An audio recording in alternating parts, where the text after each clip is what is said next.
In 1901, as the new northern suburbs grew, 3 elders of the Presbyterian Church, along with other Presbyterians, started to meet on a regular basis. In 1903, they formally met as a church at a house at 32 Buxton Road, Greenwood Park. This congregation grew, and on the 8th of November 1904, the Durban Presbytery formally recognized the extension work. As the congregation continued to grow, so did the need for a permanent building. And in January of 1905, a site was purchased on the west side of North Coast Road, a wood and iron church commonly known as the Tin Temple. It was a little old wooden iron church in North Coast Road. We went to church, we went to Sunday school, in the Parker Presbyterian Church, little wooden iron church. It was an old building when I think about it, the veranda had slats, and the Sunday school kids were always dropping their money there. Reverend Robbins used to visit his congregation on a bicycle. Granny Stewart used to talk about him. Yes. He was very popular. He was a dear old man, very humble, they said, and the old people adored him. Pastor Robinson was no longer the pastor there. Gavin Smith had taken over from him. He was the first pastor that we knew after the founder of the church. I think he was here in the 50s because he married Mum and Dad. They were the last couple to get married in the Tin Temple.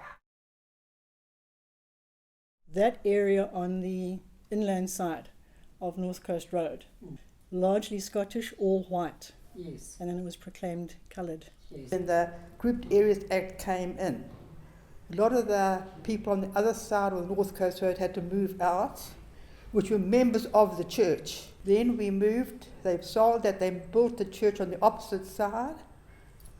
And from Gavin Smith, we had Kenneth Edgar. Ken Edgar was the one that was in the new church when it crossed over the road and the church was built. It was during the war years. Little church up on the hill. You had to walk up a hill to get into the church. It had pews. It was a proper church. Yes. And I think it had stained glass windows and all that. It was a very, very nice church. Yes. I remember we were very proud of it. Suddenly this new guy arrived. His name was Charles Gordon. Hugh Ewell from Greyville invited us to come and see if we'd like to move to Park Hill. Yes. When we came to Park Hill, we realised that was the mother church, and they had a preaching station, which was St Mark's in Durban North. Then when Charles was there, he started to have the evening service at St Mark's Hall, opposite the Durban North Church. We had the morning service in our church down on North Coast Road. In the beginning it was just traditional. Very conservative. The elders walked in carrying this enormous Bible. It was an opening prayer and then a hymn, another prayer, the sermon, and, very structured, just sort of flowed. Elders always sat on a bench in the front and faced us, so there was no misbehaving because they were watching all of us. No overheads or anything like that. You had it in the book. But it wasn't long that Charles didn't want 2 sort of separate churches in a way. He wanted the whole lot together. He was a visionary, and he got the vision of building the church where it is currently located. Then it became Parker Presbyterian Church to Durban North Presbyterian Church. They bought the ground knowing that Durban North was expanding. Very interesting story about how Anthem started.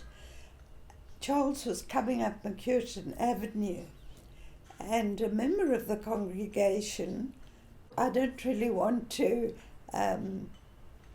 name him because he was drunk and he was weaving all over the place, staggering. And Charles said, "Oh, this doesn't look very good. Let's get him home as soon as possible." And as we were going up McCurtain, he turned to Charles and a very slurred said, "See that stand over there next to the OK before Checkers? I think we could build a church there." And that's how it all started. Yes, that Anthem was built on that because we were drunk. The move of God was very powerful in the mid-70s. Von and I were swept into the kingdom at that time, as was Charles. He was radically changed to the point where he had to come out of the Presbyterian church and to start a new church. That was really a turning point in Charles's ministry. I think it was November of 1983. We had this meeting one night. He invited certain people to come, and he told everyone that we are moving away from the Presbyterian church. Of course, then Charles broke away from a Presbyterian church and we became cogs. But now we had borrowed money from the Presbyterian church to build that church. We owed 150,000. That's a lot of money in 81. I think that the congregation was completely behind him every way.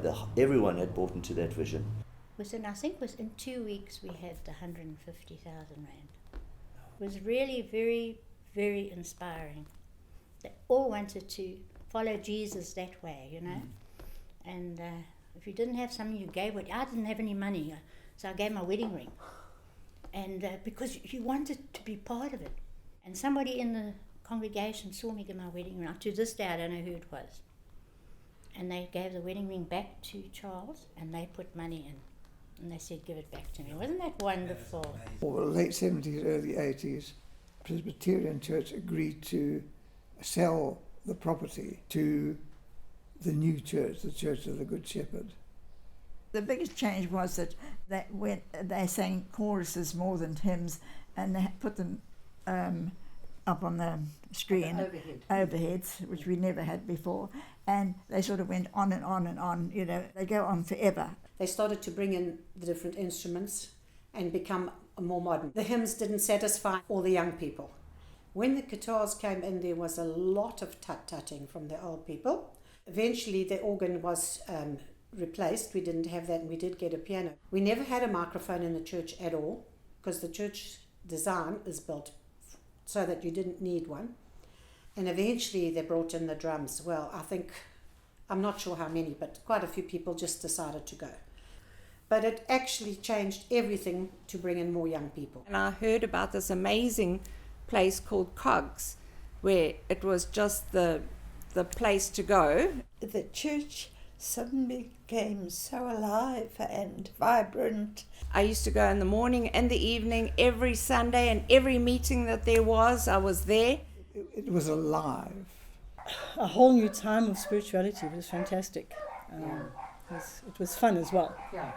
Couldn't wait to go to church on Sunday. It was so exciting. He'd been with us for 33 years. So he said he felt it was time to step down as the actual lead minister. He was nominated by Charles as his successor when Charles retired in 1988. He was very outspoken about the incorrectness of the apartheid. I remember him giving some preachers that were quite, at this time, controversial, and I remember somebody shouting at him from the back. So it was around about 1996, 97.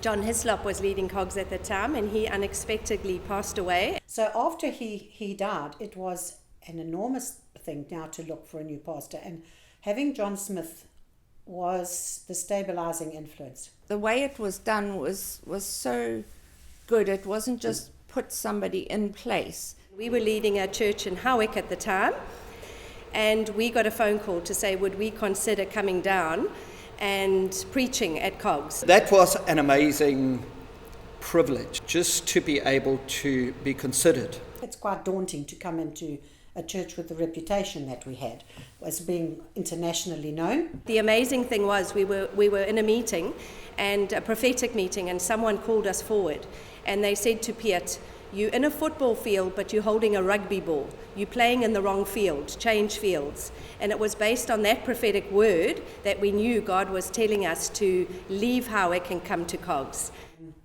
Yeah, Piet was completely different. Charles had a certain style, John Hislop had a certain style, and certainly I had a very peculiar style. He had such a compassionate heart, but he was also not afraid to tackle things that needed to be tackled. He wasn't scared to speak. I had mentioned to the search committee that we really wanted to help the church to step into their new season, and they asked me actually, what would you do with the pews? pews. Pews disappearing. And I know that when he wanted to change the pews, there was an enormous outcry. Again, tradition. A rather substantial pulpit. The pulpit. A pulpit. And we had the pulpit, which was quite high. It had a few steps up.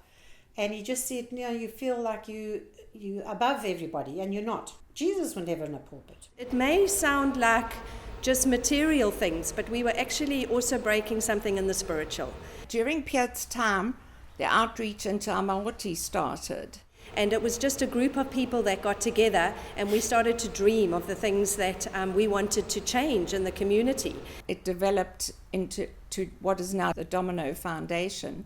Just looking back and seeing where it's come to today is amazing. There was a lady in this church, Denise Ledingham, and her brother was an elder in the church in Switzerland. We went to Switzerland to help them find a pastor, and on our very first service in Switzerland, this young guy comes up to us. He says to us, "Were you ever given a prophetic word about being in a football field and you're holding a rugby ball?" And we went, "How would you ever know that?" He said, "I was the guy that gave you that prophetic word." We came back to South Africa, and God woke Piet up the one night and just said, "Your assignment at COGS is over." Whenever you leave a church, you obviously have within your heart that the church would go much further than what you led the church. And we looked for a couple who had that capacity, and Richard and Jackie certainly has that. What was amazing of God's kindness is that Rich and Jax were on team with us. We released him to go and lead a church, South City, in the Margate area. Richard grew up within COGS. And so what made it even better was that he was reared within the church. It was great to have somebody, a guy who had been raised in the church, to come back and be our lead elder. Charles was a pioneer and a leader, and so is Richard. Richard is a great visionary. He's the man for the job. He's taking us to places where we would never have imagined, I think. And now the next move is to move on to Conubia. God doesn't stand still. He doesn't change. His word doesn't change, but he moves, and he moves people. You know, we've always said the church is not the building. We found ourselves on a great legacy of what our church has left, and if we become a centre for reconciliation, that's, in my view, exactly what God would want. I found it very hard because I couldn't bear the thought of leaving this church. The sentimental reason, because I just was there from the start. There's nothing wrong with grieving, leaving this church. And I thought, that's what's my problem. I didn't understand why I was not happy, because going to Conubia is not the problem, it's the leaving. And I realized, if this is the move that God has wants it, all of these things will fall into place. I love the fact that we're planning to move to a place that is more accessible to people from all walks of life. It'll be a fresh, turbocharged move into Anthem's future. But if I can be part of a new church building exercise that is part and parcel of God's plan, I will follow enthusiastically.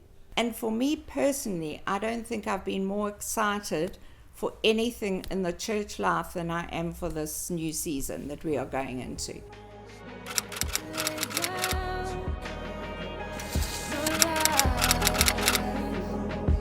And I give all I have, but it's never